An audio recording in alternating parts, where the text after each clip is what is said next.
The Ruby getting flexed into the roam now. We've all been waiting for the Ruby roam, but it's mostly been AXP, but that's going to be a beautiful answer to the Alpha now. It's like every time they always find something to put a wrench in NIP Flash's plans. Hey man, that's going to be Coach Arcadia for you here, but we're going to jump into the land of Donna once again, seeing if NIP Flash can go ahead and narrow down the series, get it to a 1-for-1. We'd love to see these 5 games of these Titans from their regions clash it out.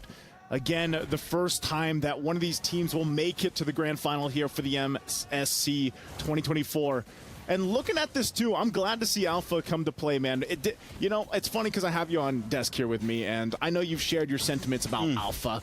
But in the hands of Hades, hey, maybe he can make it work. Honestly, Alpha has had some good runs. He's also had some very bad runs. He's kind of on the 50-50 right now. I didn't pay attention to what the win rate was, but I think we've seen some teams playing very well, and we've seen some teams playing very bad. So we'll see how he works out here. Yeah, and part of that, Trex, is actually the fact that you get this great advantage early on, but wow, actually, so guys, is he going to push this? Okay, he's not. So part of the fact that you have this Alpha early on, the damage is pretty good, but you pair it up with a Louis Yi, and I think that's going to be classic here when it comes to the first objective take. The amount of damage you can pump out on Louis Yi early on is quite shocking for a lot of people to deal with. You pair that up with an early level 4 Spear of Alpha, and you know, that's why Sakai's also wants to keep an eye on Hades, trying to keep him from getting that level 4. Tempest of Blades. Both able to hit the level 4, though, cleanly. Still at an even jungle rate. Turtle's going to be up in 20 seconds. Both teams poking, putting the feelers out, but nothing too major yet. Okay, here's the question for you. You haven't seen Bruno too much, maybe a couple times throughout the knockout stage. You think it's going to work here for Vanix this time? Because, let's be honest, he struggled in the previous game. He definitely struggled in the previous game, but there was some reasons for that. I think this time there's possibilities for him. We do have some big crit damage there, a little less shred, and because there's a few more squishies, there's some targets he can get down onto. There's possibilities for him to pop off, but again, a lot of that comes to how the team is going to play around it. Yeah, again, Turtle's going to be up now. Objective's going to be the focus. Oh, there's speaking of Vanix. Hey, Vanix having a better game already. Gets first blood on this Bruno pick. So that's about as good of a start as you can hope for on the Bruno for Vanix. So great start. Innocent does go down. It's not often you see that where, you know, some miscalculations from Innocent. And you know the Claude takes a lot longer to build up. Bruno, traditionally, maybe 2 items. Good diversion play, too, here. Beautiful diversion play. They're going to lock on to Sekai's. The Sky Prince pops. That Tempest of Blades is able to just get away with the Finch Poise, but they got the orange buff, and either way, that is a dub for NIP, but now they're on the run. Innocent with a Blazing Duet, able to connect onto both. Sekai's trying to maybe think about the pop-in, think about the engage. They decide to back off, though. Ignore the turtle for now. Let's just duke it out. Let's just fight, they say.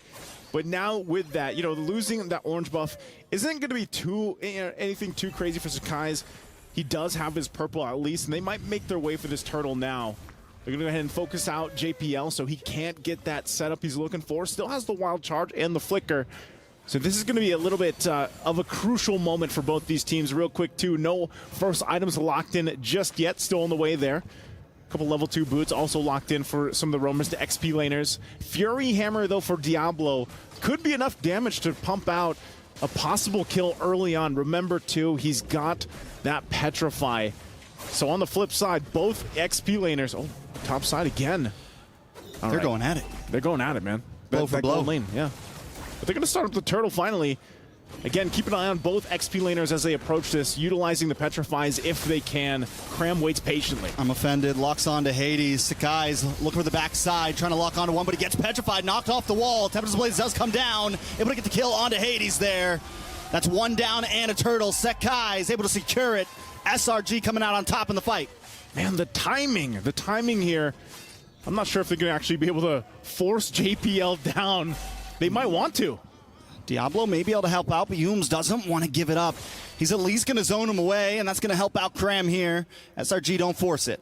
Man, going back again to that turtle fight, great timing from Cram to use that dragon form that he lands the Petrify. They have enough CC to even just go ahead and handle Hades and then get the objective. So timings on the initiation. Here we go. We're going to look at the STC replay. This is what I'm talking about. Cram goes in, finds 2 targets, throws him in. Even JPL uses the wild charge, but flickers out.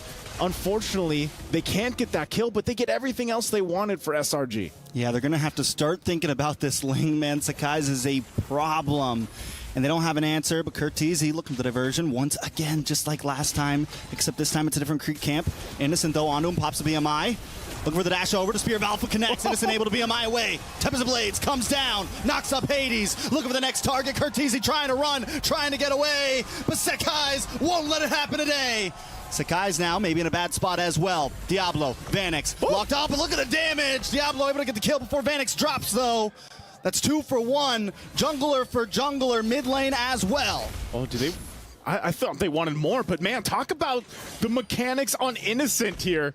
You know, going back to what we heard from Coach Arcadia. Ooh, I'm offended. Followed up by the Blazing Duet. The trade happens, but Vanix finally goes down, and Innocent gets his revenge. Oh, Diablo, who part of this fight. Again, Innocent with the mechanics here. Just great escape earlier on with the BMI, the way that he even used it to go ahead and spawn out that bush, that diversion play. So he'll be fine for now. Continue to farm up and just already makes up for, you know, that first blood that went over to Vanix earlier on. And now they find themselves with the second turtle up too. So, you know, these minor things for SRG gives them a very small lead ahead. Oh, the positioning from Cram there, waiting for Hades to come back to his bush. And Sakai's dances over. They pick up the kill. Again, it's just looking like NP Flash is just kind of getting outplayed around the map. And part of that, too, is just this is what a Ling does. I'm surprised, again, Sakai's gets it because he's able to find his timings and movement around the map so well here. In conjunction with the fact that you have Cram on this Yu Zhang, it was a great last pick because the Yu Zhang and the Novaria allow you to go ahead and just spot things out across the map, whether that's with the Echo, whether that's with the Dragon form. Even there, they don't even need the Retribution. They know they can secure the turtle. They use Sakai's to take the tier 3 on the bot side. I mean, SRG's rotations right now are just so clean all around the map. I'm going to say it again, man. You know, I'm sorry I said it earlier about the alpha, but this is looking like what we saw back, you know, with a familiar team. He's struggling right now. 0-3, has not been able to do much at all for Hades this time around. And it's looking grim already, and the reason why I say that is because if Alpha doesn't have a good start, he naturally falls off, you know, towards the mid to late game transition. So when you have a tough start in the beginning, you really have to rely on the team here. Looking at the items, he's only got the War Axe. You have a Berserker's Fury and a Haas Claws over on the other side. Look at the gap. You know, 1,000 gold ahead, too, for Sakai's. And that is going to play a part in even the next objective. So still, you know, you have to, like I said, you have to rely on the rest of the team to really pick things up here for NIP. All right, so NIP. Oh, nice wild charge. Trying to pick things up like you said, but the damage comes in from Nooms. Big I'm offended. Pulse 2 into the Blazing Duet. And now JPL in a little bit of trouble, but Sakai's the Sky. Rains down upon him, but Sakai still goes down. Diablo able to get the kill. It's 4 for 1. NIP in trouble. That's a trade you're going to take any day. A 4 for 1 trade. And still, Cram going to go ahead and battle it out with Diablo here. He gets taken down. Skypiercer's going to go ahead and proc too. So Diablo gets one, but man, talk about an exchange from SRG. Not sure if Diablo can do much more other than clear the lane. Looks like, again, a diversion's going to be used to just get in position, but they're 15 seconds away from the Lord here.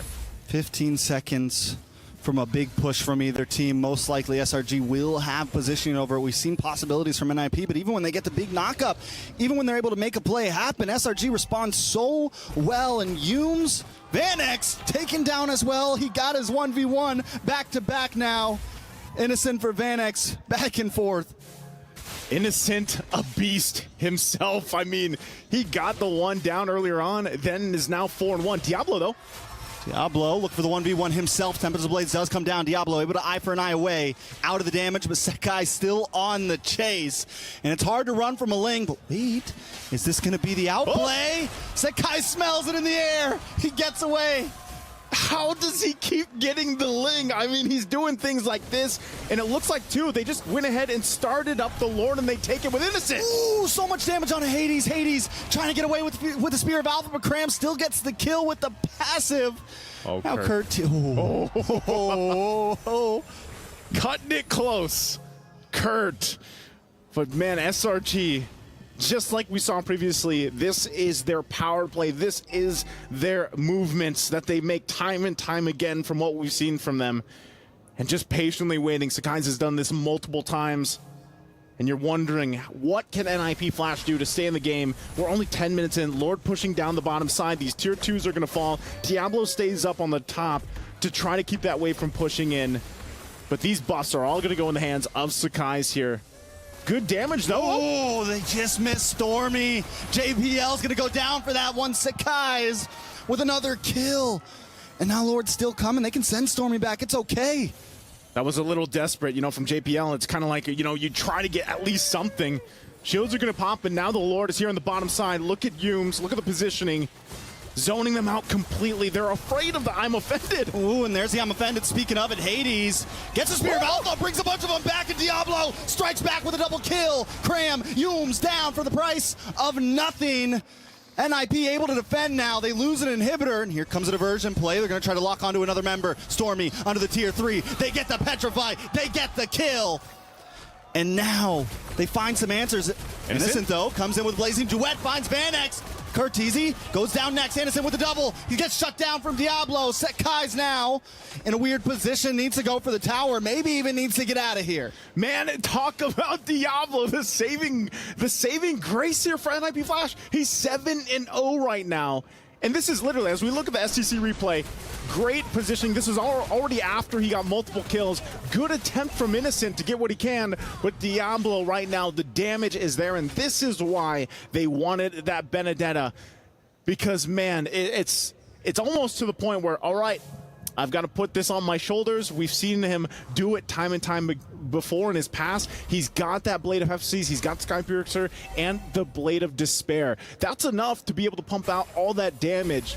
But if he gets taken out, man, do you lose so much fighting power with NIP Flash right now. You need so much more time for them to catch up. Because, again, it's only 3 items here for Vanex, and look at the fight for the resources. Sakai's back to the backside once again. Curteasy goes down. Next might just be JPL, but the Blazing Duet able to shred things away. Innocent finds JP. Vanex, Curteasy, 3 members down, make it 4 as Sakai's cleans up the pieces. Diablo tries to save it all, but he can't. Innocent with a double. It's a full 5-man wipe.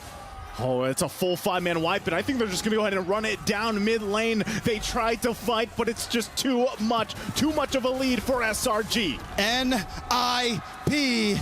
The rumbling is upon us. The Titans are here, and the Giants take game number 2. The Giants are upon us. The rumbling. As NIP Flash feels the brute force of this lineup. Time and time again, whether it be the Sky Prince, whether it just be Yumes, any of these members here, Innocent as well, even after going down early on in the game, comes back just massively on this Claude. Even able to outplay that initiation from Diablo earlier on with that Wind of Nature.